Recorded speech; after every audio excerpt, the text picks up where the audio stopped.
Bienvenue à un voyage plein d'émerveillements. Partout sur notre planète, des merveilles incroyables attendent d'être découvertes. Préparez-vous à voir des choses étonnantes, des lieux lointains au cœur des secrets de la nature. Nous allons nous rendre dans les endroits les plus reculés de la Terre, et nous verrons des spectacles difficiles à croire. La Terre est une artiste dotée d'une puissance immense et ancienne, créant des choses à couper le souffle et mystérieuses. Une danse céleste de lumière dans le ciel arctique.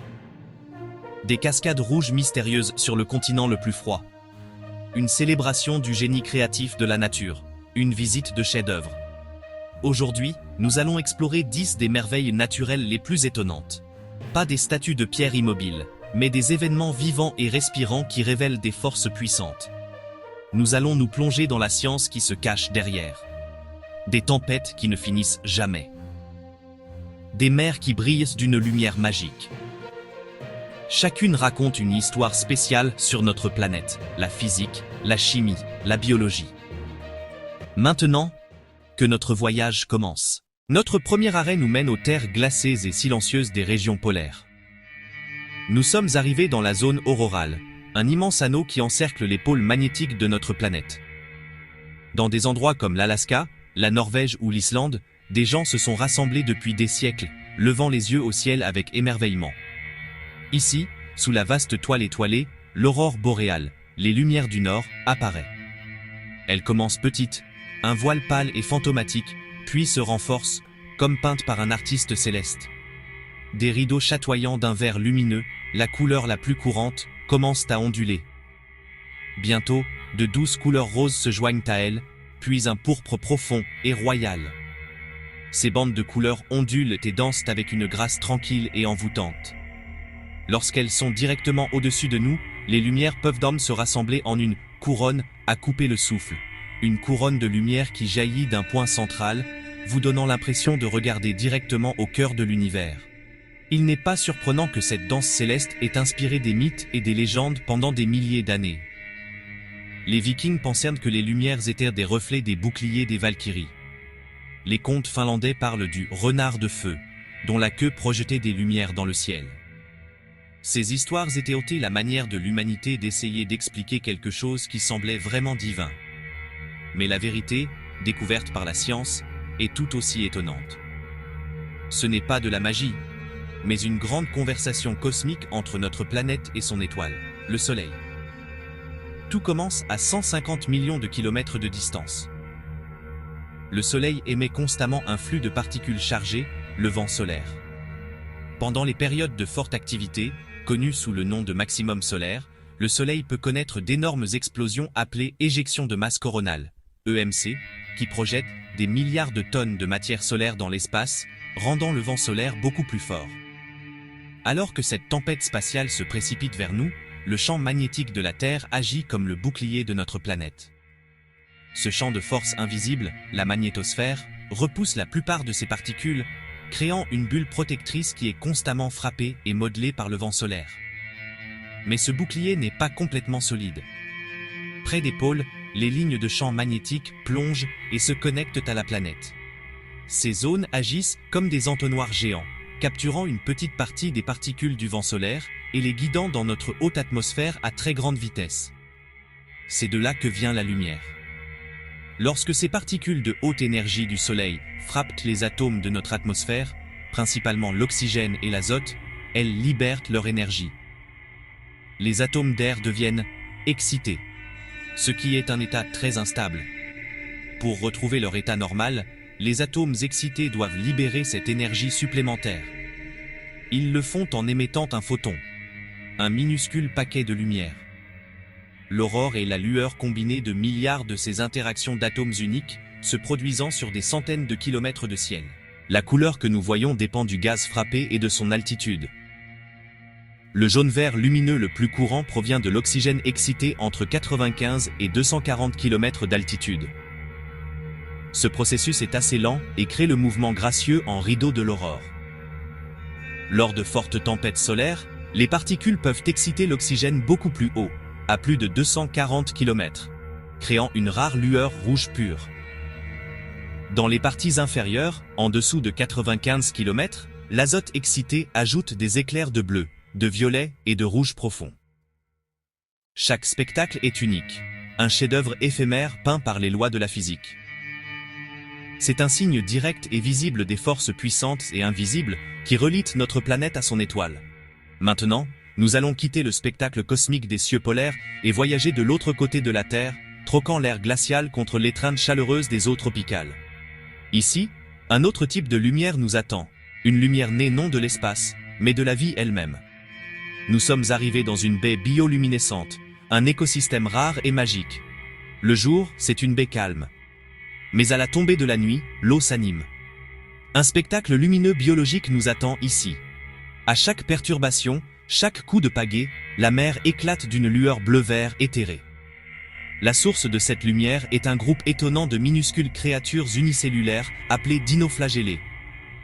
Dans un seul litre d'eau, il peut y en avoir plus de 700 000, chacun prêt à s'illuminer en un instant. Chaque petite créature émet un éclair de lumière rapide comme moyen de se protéger, comme une alarme anti-cambrioleur microscopique. L'éclair soudain peut effrayer un petit prédateur, le faisant arrêter son attaque. Mais le plan est encore plus intelligent. Cet éclair peut également illuminer le petit prédateur, le rendant visible aux plus gros poissons, qui sont alors attirés pour le manger. C'est un plan de survie, écrit dans le langage de la lumière. À l'intérieur de chaque dinoflagellé se trouve une substance chimique appelée luciférine, et une enzyme, la luciférase. Lorsque la créature est physiquement perturbée, sa paroi cellulaire est stressée. Cela déclenche une réaction où la luciférase agit sur la luciférine, produisant une explosion de lumière froide, la bioluminescence. C'est un moyen remarquablement efficace de transformer l'énergie chimique en énergie lumineuse. Ces baies, comme la célèbre Mosquito Bay à Porto Rico, sont des lieux de reproduction parfaits. Elles sont généralement peu profondes, avec des ouvertures étroites vers la mer qui piègent les dinoflagellés. Les forêts de mangroves voisines sont également très importantes, car elles fournissent des nutriments essentiels comme la vitamine B12 dont les créatures ont besoin pour prospérer, créant un écosystème parfaitement équilibré de lumière vivante. De la grande danse atmosphérique alimentée par une étoile lointaine, au minuscule éclair d'une cellule unique défendant sa vie dans l'obscurité, notre planète révèle ses merveilles à travers le phénomène profond et magnifique de la lumière. De la lueur paisible de l'océan à une éruption gigantesque, la chaleur et la pression brute de la Terre. Des éclairs crépitent dans les nuages de cendres tourbillonnants, un orage sale, comme on pourrait en voir près d'une usine où les fumées industrielles se mélangent aux nuages. Des études montrent que les charges s'accumulent lorsque les particules s'entrechoquent à des vitesses fulgurantes. La friction arrache les électrons et sépare les charges, un peu comme recevoir une décharge statique en frottant vos pieds sur un tapis. Quand l'air ne peut plus contenir, d'énormes décharges d'énergie sont libérées sous forme d'éclairs. Une montagne de feu et d'éclairs, une beauté effrayante et indéniable. Presque comme des feux d'artifice au-dessus d'un monument célèbre. La foudre nous montre comment les panaches de cendres se déplacent, ce qui est très important pour la sécurité aérienne. Il y a des orages, et puis il y a l'orage qui ne finit jamais. Au delta du fleuve Catatumbo, la foudre règne en maître. Jusqu'à 300 nuits par an, 10 heures par nuit, 28 éclairs par minute. La foudre atteint souvent 5 km de haut, un stroboscope céleste qui guide les marins. On pourrait croire que le Père Noël arrive bien plus tôt que prévu. L'humidité chaude du lac rencontre les vents frais des montagnes. L'air est poussé vers le haut. Turbulences, minuscules gouttelettes d'eau, glace, tout s'entrechoque pour générer une énorme quantité d'électricité statique. Ces conditions se produisent chaque nuit, libérant une tonne d'énergie et modifiant l'air ambiant. La foudre du Catatumbo est un exemple incroyable de la façon dont le paysage façonne la météo. Notre planète est comme une toile, peinte par de grandes forces impersonnelles, la lente érosion géologique, la danse chaotique de la météo. Mais parfois, ces forces créent quelque chose de totalement différent. Un spectacle vivant, respirant, d'une taille et d'une complexité presque incroyable. Nous passons maintenant du non-vivant au vivant, à une merveille biologique qui s'étend sur tout un continent. C'est un fleuve de vie, un battement délicat et éphémère qui relie les forêts du Canada et des États-Unis aux hautes montagnes du Mexique. C'est la grande migration du papillon monarque. Chaque automne, un exode incroyable commence. Des dizaines de milliers de papillons monarques, principalement de la population à l'est des montagnes rocheuses, entament un voyage épique et multigénérationnel. Ce voyage incroyable peut couvrir jusqu'à 4800 km, une distance étonnante pour un insecte qui pèse moins d'1 gramme. Ils ne forment pas une grande nuée unie, mais un flot étalé et mouvant d'orange et de noir, flottant vers le sud sur les courants d'air chaud et le vent. Ils survolent de grandes villes, d'immenses fermes et des déserts arides, faisant face à d'innombrables dangers, des tempêtes et des prédateurs à la simple fatigue de leur long vol. Le secret de cet événement extraordinaire réside dans une génération spéciale. Alors que la plupart des papillons monarques ne vivent que 2 à 6 semaines, un groupe spécial naît à la fin de l'été et au début de l'automne. C'est la super génération, ou la génération Mathusalem. Déclenchée par des jours plus courts et des températures plus fraîches, leur développement entre dans un état où ils ne peuvent pas encore se reproduire. Leurs organes reproducteurs restent sous-développés et toute leur énergie est consacrée à la survie et au vol, et non à l'accouplement. Ce changement biologique leur confère une durée de vie incroyablement longue, leur permettant de vivre jusqu'à 8 mois, suffisamment longtemps pour achever toute la migration vers le sud et passer l'hiver au Mexique. Leur destination est un endroit où ils n'ont jamais été. Un endroit que leurs arrière-arrière-grands-parents ont quitté des mois auparavant. Guidés par un instinct que nous commençons tout juste à comprendre, ils trouvent leur chemin vers quelques minuscules bosquets spécifiques de sapins d'Oyamel. Ces forêts sont situées en haute altitude dans les montagnes volcaniques du centre du Mexique, entre 2400 et 3600 mètres au-dessus du niveau de la mer. Cet environnement spécial de haute montagne offre aux papillons le climat parfait pour survivre à l'hiver. L'épais couvert des sapins agit comme une couverture et un parapluie, protégeant les monarques des températures nocturnes glaciales, de la neige et de la pluie hivernale, tout en maintenant une fraîcheur suffisante pour ralentir leur processus corporel et économiser leurs précieuses réserves de graisse. Comment retrouvent-ils les mêmes bosquets chaque année? La réponse est un exploit incroyable d'ingénierie biologique. Le principal outil de navigation du monarque est une boussole solaire qui s'ajuste en fonction de l'heure. Ils utilisent la position du soleil dans le ciel comme guide, mais comme le soleil bouge, ils doivent corriger l'heure de la journée. Cela est fait par une horloge biologique interne située dans leurs antennes. En combinant les informations de leurs yeux sur la position du soleil avec l'heure donnée par leurs antennes, ils peuvent maintenir un cap constant vers le sud. Mais que se passe-t-il les jours nuageux? La recherche suggère qu'ils pourraient avoir un système de secours, utilisant peut-être des motifs de lumière polarisée ou même détectant le champ magnétique terrestre. Quand ils arrivent, le spectacle est presque incroyable. Les papillons se blottissent les uns contre les autres pour se réchauffer, couvrant les troncs et les branches des sapins d'Oyamel de couvertures épaisses et tremblantes d'orange et de noir. Leur poids est immense. Des branches entières plient sous le poids de millions de corps au repos. La forêt tombe dans un calme tranquille, mais les jours plus chauds et ensoleillés, ce calme peut être brisé en un instant. Les colonies éclatent en de spectaculaires tempêtes de neige d'ailes, alors que des milliers s'élèvent dans les airs pour trouver de l'eau, remplissant le ciel d'un son comme celui d'une douce cascade. Au fur et à mesure que l'hiver s'estompe, les survivants de la super génération entament la première partie du vol vers le nord, s'accouplant finalement et cherchant une plante spécifique, l'asclépiade. C'est le maillon crucial de tout le cycle. Les papillons monarques ne pondent leurs œufs que sur les plantes d'asclépiade, car ce sont la seule source de nourriture pour leurs chenilles. La super génération meurt après avoir pondu ses œufs, transmettant le flambeau. Cette première nouvelle génération vivra sa courte vie, volera plus au nord et pondra ses propres œufs. Il faut 2 à 3 générations consécutives, de courte durée, d'enfants et de petits-enfants, pour achever tout le voyage de retour et repeupler l'Est des États-Unis et le Canada. Puis, à mesure que l'été s'estompe, le cycle atteint à nouveau son apogée, et une nouvelle super génération naît pour voler vers le sud. Mais cette merveille délicate qui s'étend sur tout un continent est en danger. Sa survie dépend d'une chaîne d'habitats sains s'étendant sur 3 nations. L'exploitation forestière illégale au Mexique, l'utilisation généralisée d'herbicides en Amérique du Nord qui tue l'asclépiade, et le changement climatique menacent tous ce phénomène étonnant. Le destin du monarque est une responsabilité partagée. Du spectacle vivant du monarque, nous voyageons vers le continent le plus reculé et le plus rude de la Terre, l'Antarctique. Ici, dans les vallées sèches de McMurdo, l'un des déserts les plus secs et les plus froids du monde, le paysage est une vue saisissante de roches, de glace et de silence. Et pourtant, de la surface blanche parfaite du glacier Taylor, une blessure saigne sans jamais guérir. Une cascade cramoisie bizarre, haute de 5 étages, s'écoule lentement de la glace, tachant le glacier et le lac gelé en dessous. C'est Blood Falls. Une étrange vision qui a dérouté les explications pendant un siècle. Lorsque le géologue Griffith Taylor a découvert cette bizarrerie en 1911, lors de la malheureuse expédition Terra Nova de Robert Falcon Scott, il a été stupéfait.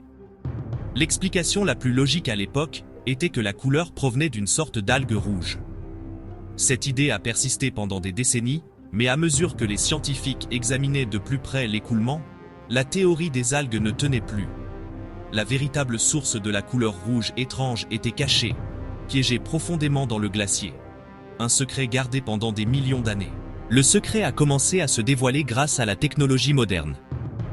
À l'aide d'un radar de pénétration de la glace, les chercheurs ont découvert un lac sous le glacier et un réseau de canaux d'eau liquide piégés sous 400 mètres de glace. C'était un vestige d'une ancienne masse d'eau, coupée du monde il y a jusqu'à 2 millions d'années lorsque le glacier a avancé. L'eau qu'il contient est une saumure super salée, près de 3 fois plus salée que l'eau de mer. Cette salinité extrême agit comme un antigel, maintenant l'eau liquide et lessivant de riches dépôts de fer du substrat rocheux en dessous. Mais la découverte la plus étonnante fut que ce lac ancien et piégé était rempli de vie. Dans un monde d'obscurité totale, de pression écrasante et d'absence totale d'oxygène, un écosystème unique de microbes a survécu pendant des milliers d'années. Puisqu'ils ne peuvent pas utiliser la lumière du soleil pour fabriquer de la nourriture, ces extrémophiles ont trouvé un autre moyen de créer de l'énergie. Ils font de la chimiosynthèse, utilisant le sulfate de l'ancienne eau de mer pour traiter l'abondant fer dissous du substrat rocheux. En gros, ils respirent le sulfate et mangent le fer, créant une communauté biologique autonome complètement coupée du monde de surface. Blood Falls est le seul endroit où ce monde caché affleure à la surface. À mesure que le glacier avance, il pousse de petites quantités de cette saumure à travers les fissures.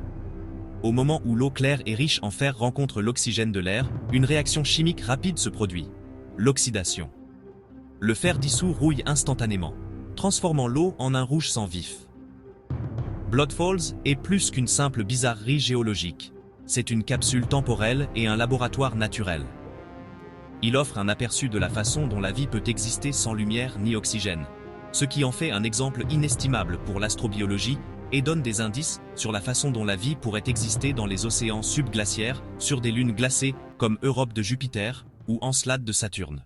Dans l'un des endroits les plus inhospitaliers de la Terre, une danse silencieuse et impossible se déroule. Ici, sur un grand lit de lac asséché et craquelé dans la vallée de la mort, connu sous le nom de Rastrak Playa, des rochers semblent se déplacer tout seuls. Pendant des générations, ce mystère a suscité des suppositions folles. S'agissait-il de vents de force ouragan dans un endroit connu pour son calme? D'étranges changements magnétiques locaux? Ou peut-être le travail détaillé s'étalant sur des décennies de farceurs invisibles? Les questions demeuraient, car personne n'avait jamais vu le mouvement de ses propres yeux. Les rochers eux-mêmes vont des petits galets aux blocs pesant plus de 130 kg, soit le poids d'un grizzly. Leurs traces, certaines droites, d'autres en zigzag, d'autres encore en courbes élégantes, sont marquées sur le sol de la playa, preuve silencieuse de leurs voyages invisibles. Le poids considérable des plus gros rochers rendait les explications simples, comme le vent, complètement improbables. L'énigme a troublé les géologues jusqu'en 2011, lorsqu'une équipe de chercheurs dirigée par les cousins Richard et James Norris a lancé ce qu'ils ont appelé le Slithering Stones Research Project, projet de recherche sur les pierres glissantes. Ils savaient qu'il serait inutile d'attendre que cela se produise. Au lieu de cela, ils ont apporté 15 de leurs propres rochers, les ont équipés de balises GPS spéciales activées par le mouvement, et ont installé une station météorologique de haute technologie pour observer les conditions. Puis, ils ont attendu. Pendant 2 longues années, rien ne s'est passé. Les rochers sont restés obstinément immobiles. Puis, à l'hiver 2013, la série d'événements parfaits et improbables s'est enfin produite, et les caméras tournaient. D'abord, une rare tempête hivernale a apporté juste assez de pluie pour créer un étang peu profond, de quelques centimètres seulement. Alors que la nuit glaciale du désert tombait, l'eau a gelé, mais pas en un bloc solide. Elle a formé une mince et délicate couche de glace vitrée qui a emprisonné les rochers. Le lendemain matin, le soleil levant n'a pas fait fondre la glace, mais l'a plutôt brisée en d'énormes panneaux flottants. C'était l'ingrédient final et crucial. Une légère brise, d'environ 10 à 15 km/h seulement, a commencé à souffler sur la playa. Le vent ne poussait pas directement les rochers. Il poussait les gigantesques panneaux de glace.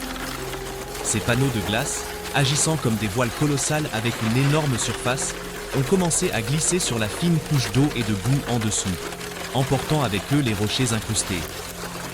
Le mouvement était lent, presque imperceptible, mais constant, à une vitesse de plusieurs mètres par minute. Les données GPS l'ont confirmé. Des rochers qui étaient restés immobiles pendant des années glissaient maintenant sur la playa. Le mystère n'a pas été résolu par une force unique et puissante, mais par une danse délicate de pluie, de glace, de soleil et de vent. Du sol brûlé par le soleil de la vallée de la mort, nous montons à des milliers de mètres d'altitude vers les sommets gelés et balayés par le vent des Andes. Ici, dans l'air fin et glacial, une autre vue étrange et magnifique prend forme. Une immense forêt surréaliste de lames de glace, toutes inclinées uniformément vers le soleil équatorial. Ces formations, allant de quelques centimètres à des hauteurs étonnantes de plus de 4 mètres, sont appelées pénitents. Le nom, donné par les explorateurs espagnols, signifie « pénitent », car leur forme pointue et encapuchonnée leur rappelait une procession de moines en robe blanche, inclinant la tête en signe de pénitence. Leur existence est la preuve des conditions extrêmes que l'on trouve en haute altitude. La clé de leur création n'est pas la fonte, mais un processus appelé sublimation. Dans l'air incroyablement sec et la basse pression des hautes montagnes, la glace ne se transforme pas en eau liquide. Au lieu de cela, lorsqu'elle est frappée par un fort ensoleillement, elle se transforme directement en vapeur d'eau. Tout commence sur une surface de neige lisse et ensoleillée. La moindre petite irrégularité, une particule de poussière ou une légère dépression à la surface, crée un petit creux. Ce creux agit alors comme une minuscule lentille. La lumière du soleil qui frappe le creux est piégée, se réfléchit sur les parois courbes et concentre son énergie au fond. Cette énergie focalisée accélère considérablement la sublimation dans le creux, le creusant davantage. Pendant ce temps, les pics et les crêtes environnants restent plus froids et se subliment beaucoup plus lentement. Cela crée une boucle auto-renforcée. Plus les creux deviennent profonds, mieux ils piègent la lumière du soleil, et plus ils s'approfondissent rapidement. Le parcours quotidien du soleil dans le ciel est le sculpteur.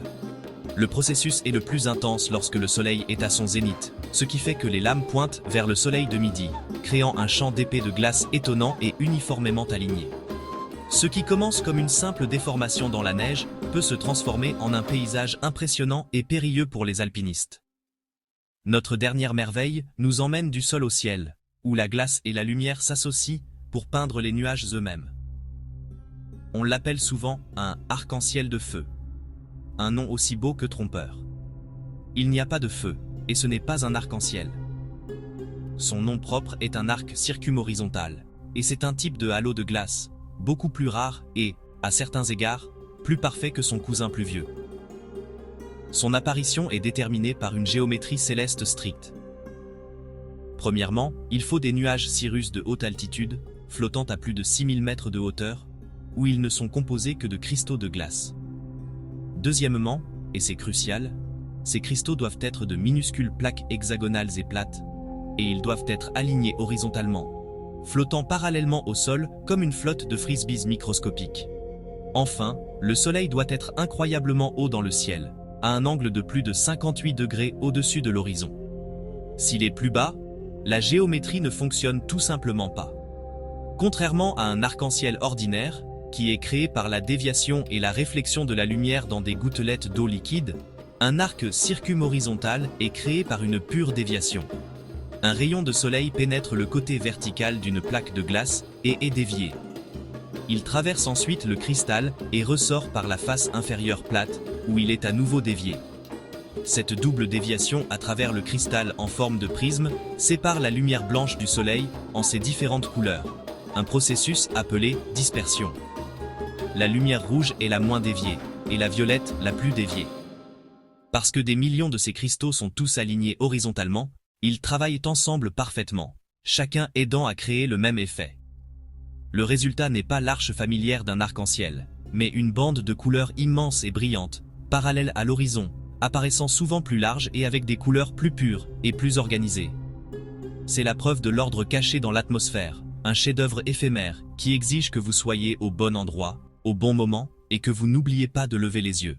Le long des côtes, l'océan peut prendre une teinte rouge-rouille, brune ou même violette. C'est ce qu'on appelle une marée rouge.